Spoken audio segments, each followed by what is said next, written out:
출애굽기 33장은 이제 출애굽의 여정을 회고하며 기록을 남겼습니다.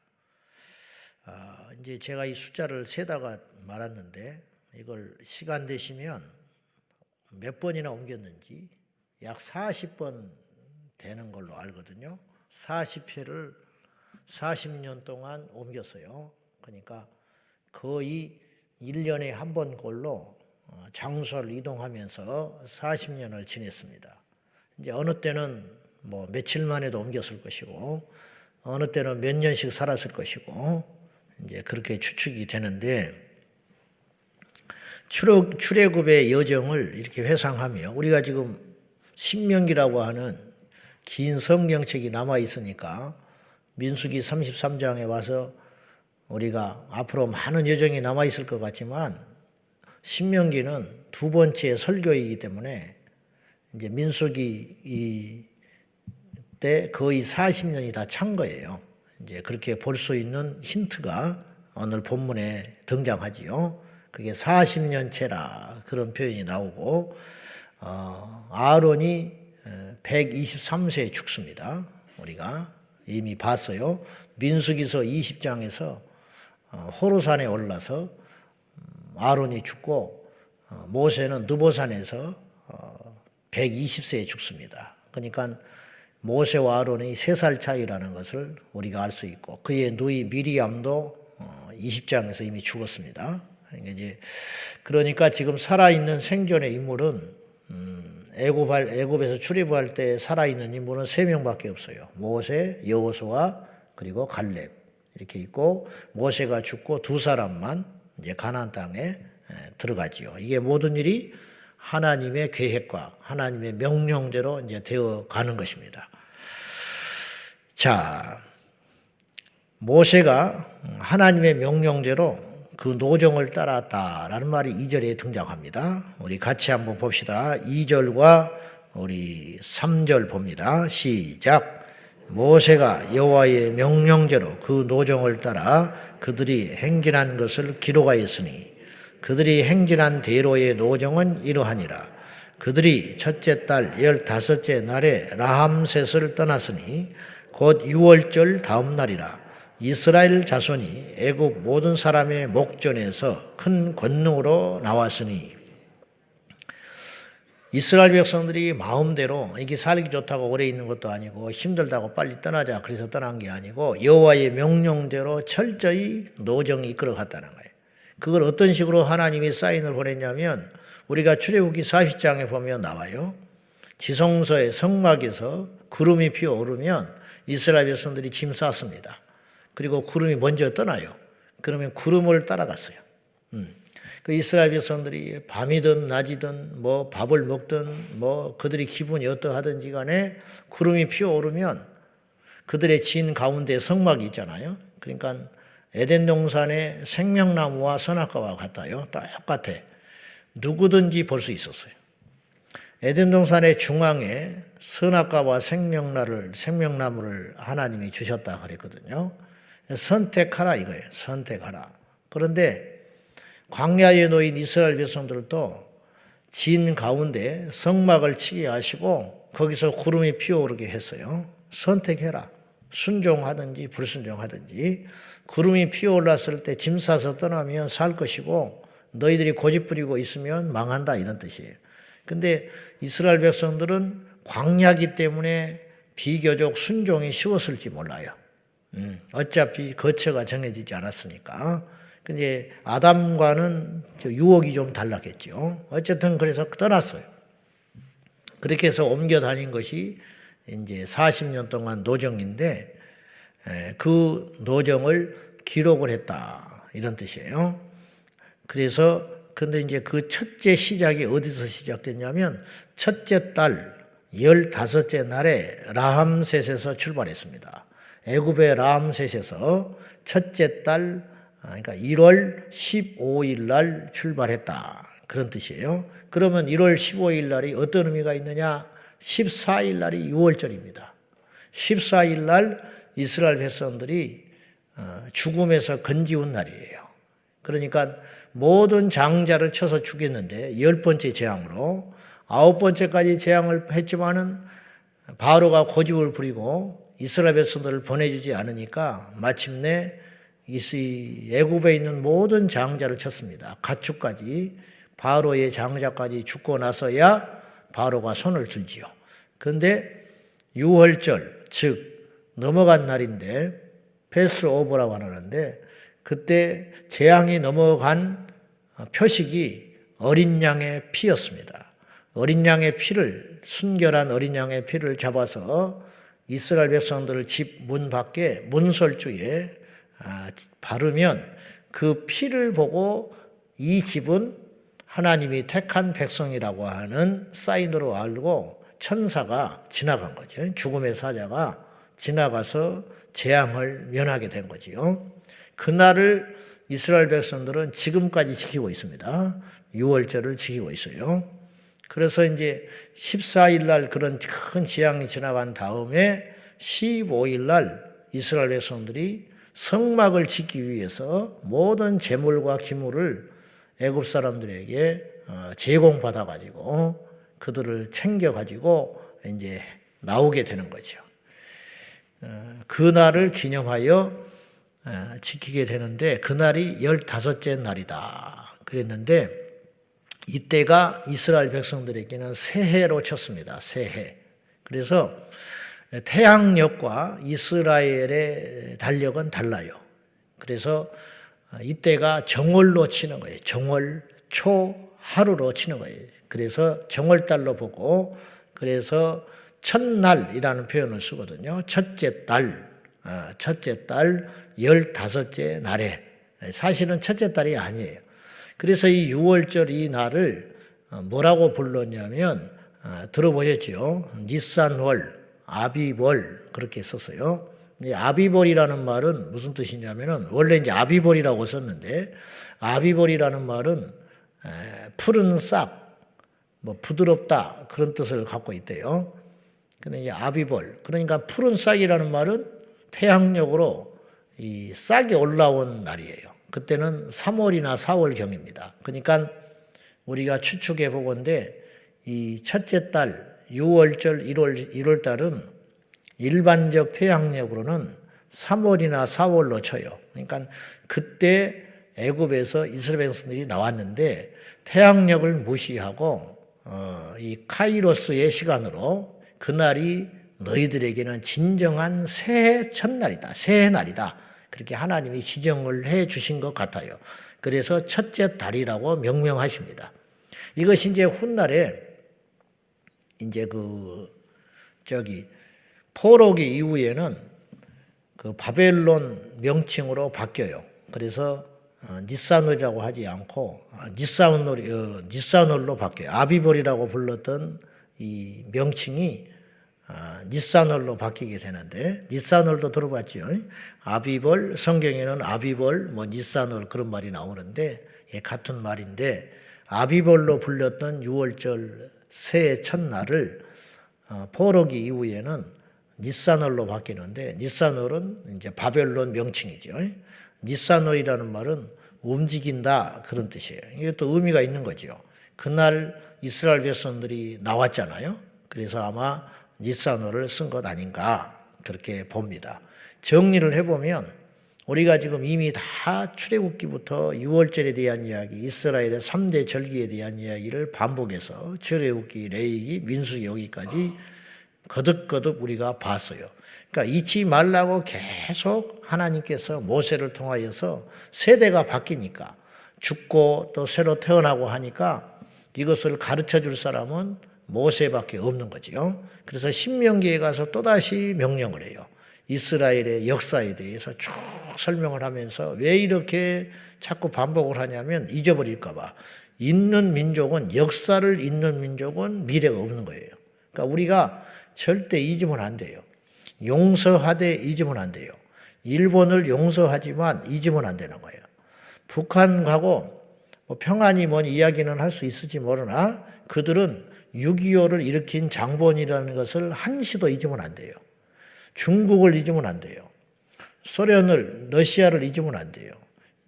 이런 것을 잊지 않고 있어야 우리가 생존할 수 있는 거예요. 근데 그냥 속없이 헬렐레 해버리면 그냥 먹히고 마는 거예요. 그러니까 앙심을 품자는 게 아니라 역사를 바로 알고 바로 대처해라, 이런 말이죠. 물론 역사라는 것은 말씀 나온 김에 제 의견을 말씀드리면, 역사라는 것은 승자 독식에 의해서 쓰여지기 때문에 왜곡이 안 될 수가 없다고 저는 봐요.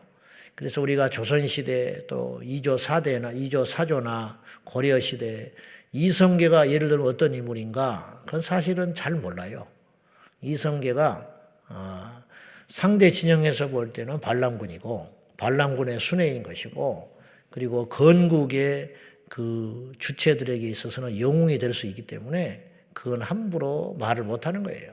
그러니까 역사는 승자에 의해서 쓰여지기 때문에, 그래서 이제 역사가 나중에 사료들이 또 등장하고 새로운 어떤 증거들이 나타나면 바뀔 수밖에 없는 게 역사인 거예요. 큰 물줄기는 안 바뀌지만, 그래서 어떤 사람은 충신이었다가 역적이 되기도 하고, 어떤 사람은 역적인 줄 알았는데 훗날에 보니까 충신이었던 것이 드러나고, 뭐 이런 일이 많이 등장하지요. 지금도 요새도 시끌시끌하잖아요. 뭐 동상을 철거한다 어쩐다. 어쨌든 인간은 죄인이고 이기적이기 때문에 어쩔 수가 없는 것입니다. 그러나 아무튼 잊지 말자. 6.25를 잊지 말고 을사조야 국치를 잊지 말라, 이제 이런 뜻이에요. 자, 또 성경을 봅시다. 그런데 아무튼 첫째 날 15째 날에 나오게 되어서, 그래서 6월절을 무교절이라고도 하는데 전병 없는 떡을 먹는다.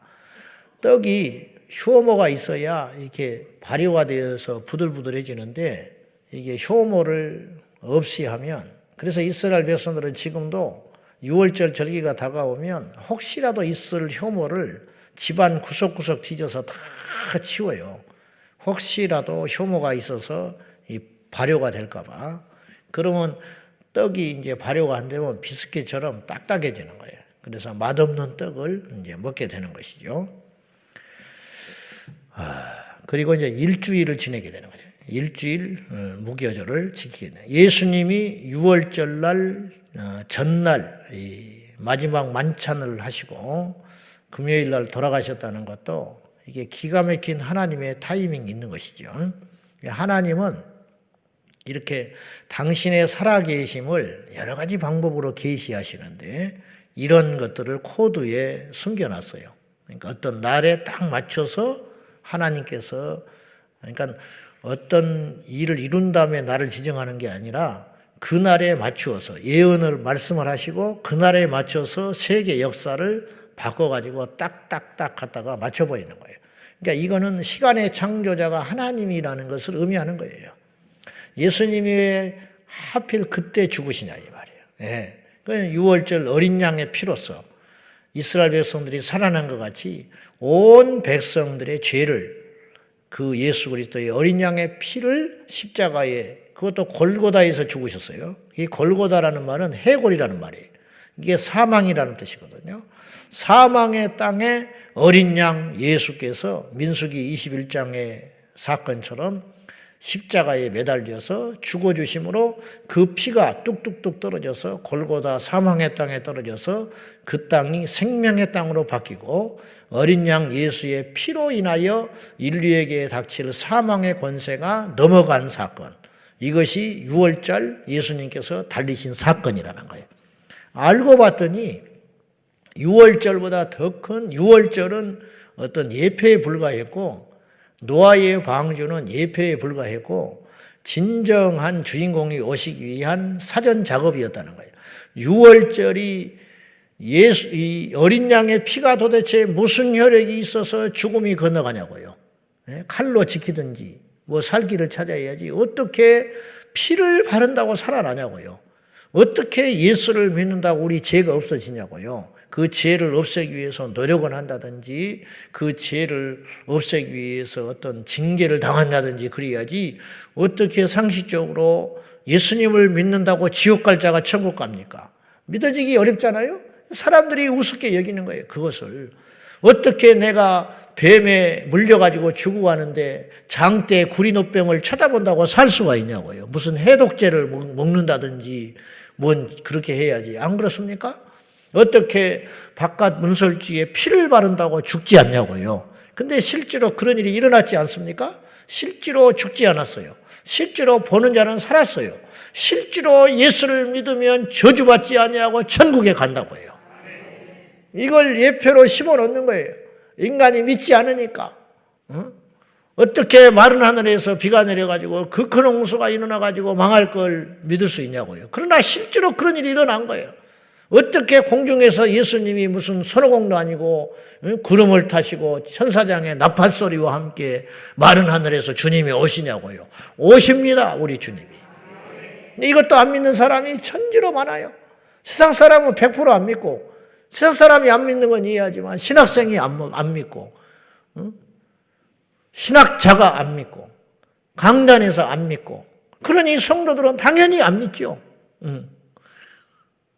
설교자가 100%를 믿고 전해도 전해지는 건 50%인데 안 믿어버리니 뭐 100%안 믿는 거죠. 안 믿는 사람이 천지입니다, 이 땅에. 예수님의 재림을 부정한다는 것은 성경 전체를 부정하는 거예요.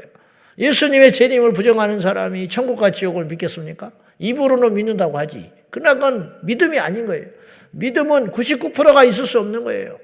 믿음은 다 믿는 거예요. 어떤 사람을 이 사람을 신뢰해. 근데 하나는 안 믿어. 뭘 안 믿냐? 이 사람이 하는 행동 중에 하나는 내가 못 믿는다. 그러면 이 사람 전체를 의심하는 거예요. 그 하나로 인하여 믿는다는 것은 완전한 신뢰를 말하는 거예요. 성경을 어떤 이는 일부를 믿고 어떤 이는 일부를 안 믿는다. 자기가 이성적으로 납득이 되는 건 믿는다.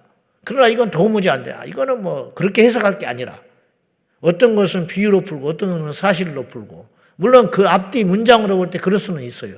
그러나 명확한 사실이 있잖아. 예수님이 십자가에 죽으시고 부활하시고 그리고 원수 마귀를 대적하시고 그 다음에 다시 오셔서 하나님께서 우리를 데리러 오시는, 부활시키셔서 우리보다 먼저 잔 자, 주 안에서 죽는 자는 그래서 복되고 그들을 다 부활시켜가지고 데리고 오시리라.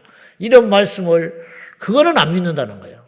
예수님이 십자가에 죽으신 역사적 사건은 믿지만 다시 오실 거는 믿지 않는다. 이렇게 말은 안 하지만은 안 믿는 사람이 태반으로 많아요. 그거는 구원 못 받아요. 믿음이라는 것은, 성경은요 다 믿는 거예요. 성경은 어느 건 믿고 어느, 노아의 방주는 안 믿는다. 노아의 방주 사건은 안 믿어. 말이 됩니까? 엘리야의 불을 끌어내는 건 안 믿는다. 홍해가 갈라진 건 안 믿어. 이스라엘 백성들이 광야에서 40년 산 것은 인정하지만 홍해가 갈라진 건 안 믿는다. 홍해가 안 갈라지고 무슨 수로 애굽에서 나오냐고요. 헛똑똑이들 되지 말고 믿으려면 완전히 이 말씀을 씹어서 먹어서 내 안에 소화할 자세를 가지고 성경을 봐야지, 어설프게 어디서 아는 척하고 헛똑똑이 되지 말아서 멸망길로 스스로 가지 말고 성경을 믿으시기를 바랍니다. 내가 이것이 안 믿어진다고 인정을 하고 고백을 해야지, 이건 틀렸다고 말을 해서는 안 된다는 거예요. 네. 자, 그래서 괜히 그냥 혼자 열이 나가지고. 자, 4절 마지막으로 보시죠. 다 보겠습니다. 다 같이 시작.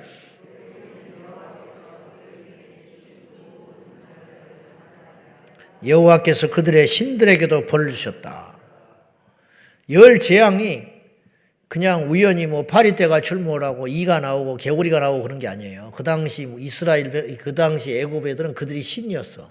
다산, 이가 얼마나 많아요. 개구리 얼마나 많아요. 파리, 나일강은 애굽 사람들에게 젖줄이고, 나일강이 없으면 농사 못 져요. 그러니까 그게 다 그들의 신이었다고요. 나일강에 신이 있다고 믿었고, 파리도 신이고, 메뚜기도 신이고, 해도 신이에요. 근데 하나님이 쳐버리잖아요. 너희들이 믿고 신뢰했던 그 신들이 너희들에게 어떻게 고통을 주는지 봐라. 메뚜기가 고통을 주잖아요. 해가 가려져 버리잖아요. 해가 어두워진다는 건 애굽 사람들에게 상상할 수 없어요. 그래서 신을 라, 태양의 아들이라고 그랬거든요. 애굽의 왕을, 파라오를 라라고 그랬잖아요. 이 태양의 아들이다. 근데 그 태양이 빛을 잃어버려요. 그러면 그 태양을 가리는 신은 도대체 얼마나 강력한 신인 거예요. 그래 하나님이 당신을 친히 그렇게 계시하시는 거죠. 그래서 그들의 신들에게도 벌을 주셨다는 거예요. 그러면서 애굽인은 여호와께서 그들 중에 치신 그 모든 장자를 장사할 때에 이스라엘 백성들은 애굽에서 해방되어서 나오는 날이에요. 얼마나 극과 극입니까? 한쪽에서는 장례를 치르고 있는데 한쪽에서는 찬송을 하면서 나왔어요. 너무 잔인하지요. 어떻게 보면 이게 우리 앞으로 펼쳐질 하나님의 플랜이에요. 무슨 말이냐? 똑같이 죽습니다. 두 사람이 죽는데 한 사람은 죽어서 지옥을 가고 한 사람은 죽어서 천국을 간다고요. 이게 극과 극으로 갈리는 거예요. 인생사가 다 그렇지만 죽는 것도 그러는 거예요. 한쪽에서는 장자가 죽어 이스라엘의 애굽의 모든 사람들이 집안의 장자가 다 죽었으니 이 장래의 슬픔과 연결 안 된 사람이 한 명도 없었어요. 한 명도 없다니까요. 내가 장자면 내가 죽어서 내 가족들이 고통을 받는 것이고 내가 우리 집에 장자가 없더라도 우리 집안의 장자가 죽음으로 조카가 죽었다든지 무슨 아버지가 죽었다든지 그렇지 않겠습니까? 하다못해 자기가 키우는 가축의 장자도 죽었다고. 첫날 난 거는 멀쩡한 놈이 잘 있다가 죽어버리는 퍽 쓰러져서. 그러니 슬픔이 한 사람도 없는 집이 없었어요. 애굽의 모든 백성들이. 그렇지 않겠습니까? 잔인하지요. 왕부터 노예까지 시작해서 이 장래에서 장사의 죽음의 이 심판에서 자유로울 사람이 한 명도 없었어요. 그 온 애굽이 울부짖고 초상치는 그날 이스라엘 백성들은 할렐루야 하나님을 찬송하며 애굽에서 빠져나왔다. 극과 극이죠. 완전히 극과 극. 우리가 누가 죽으면 다 슬퍼하지만 사실은 그렇지 않다. 실상을 보면 어떤 자는 그 죽음이 복된 거예요. 어떤 자의 죽음은 저주 중에 저주일 수 있다는 거예요. 할 수 없어요. 하나님이 왜 이렇게 잔악하게 하시나? 그거는 거꾸로 하나님이 살아 계시기 때문에 그러시는 거예요. 결론 맺겠습니다. 지금 여기 와서 보니 이스라엘 백성들이 막바지에 왔다는 걸 알 수 있어요. 40년 차 그리고 이스라엘 백성들이 이제 요단강 근처에 와 있는 거죠. 그래서 알다시피 두 지파 반은 이미 요단강 동편 가나안 땅 건너편 전에 서편 반대 동편에 진을 치고 자리를 잡게 만들었고 요단강 목전에 있다라는 걸 알 수 있어요. 이제 요단강을 여호수아가 건너가게 되는 것입니다. 홍해를 건넜듯이 요단강을 가르면서 건너가요. 그러니까 강이 두 번 갈라진 거예요. 홍해가 갈라지고 요단강이 갈라졌다. 우리 하나님은 지금도 살아계셔서 오늘 우리에게 만나를 먹이시고 반석에서 물이 솟게 하시고 홍해를 가르시는 그 위대하신 하나님, 그 하나님이 우리의 생사화복의 주관자이신 걸 잊지 말고 오늘도 철저히 회개하고 죄를 버려 하나님께 속한 자가 되어서 우리 모두 승리하기를 예수님의 이름으로 축복합니다. 기도하겠습니다.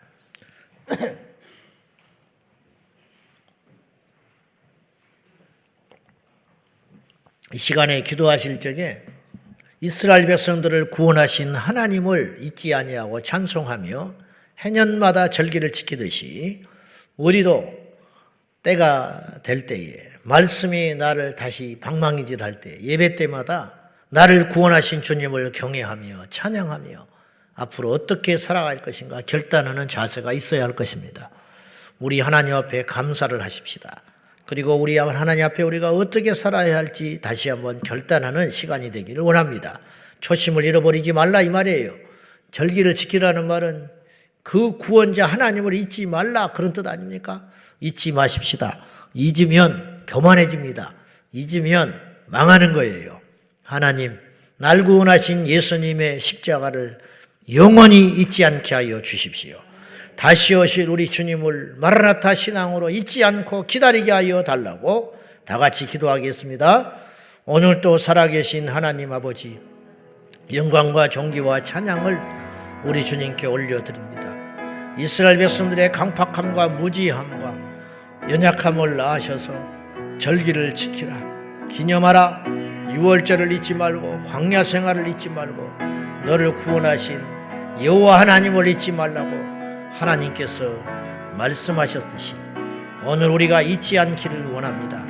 하나님께서 이루신 역사를 잊지 않기를 원합니다. 날 구원하신 주님의 은혜를 잊지 않게 하시고 회개한 그날을 잊지 않게 하시고 하나님 앞에 나온 그 첫 시간을 잊지 않게 하시고 하나님 앞에 결단했던 그 약속을 잊지 말게 하셔서 아무리 하나님의 은혜가 크고 하나님이신 복이 풍요로하다 할지라도 하나님 앞에 겸손하게 나아갈 수 있도록 도와주옵소서.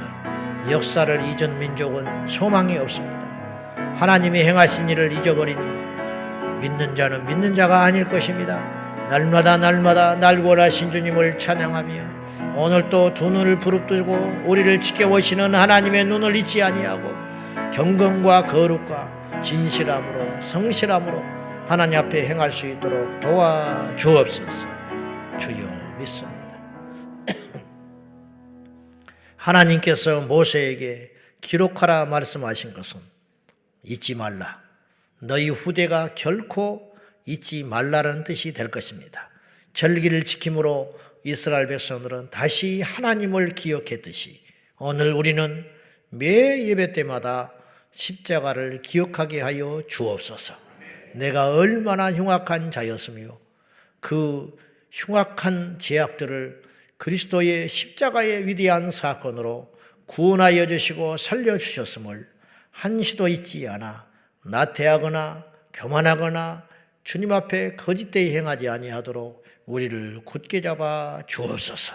오늘 또 역사의 주인이신 주님, 다시 오실 우리 주님을 오늘 또 우리가 기다리며 우리 주님 다시 만날 때 어떤 모습으로 만날 것인지 준비하게 하여 주옵소서. 예수님의 이름으로 간절히 기도하옵나이다. 아멘. 주여 주여 주여. 살아계신 하나님 아버지, 우리를 붙잡아 주십시오. 날마다 예수님의 이름으로 구원함으로도 하나님의 전에 이르러 예수님 다시 오실 우리 주님을 준비하고 기다립니다. 우리 모두가 되게 하여 주옵소서.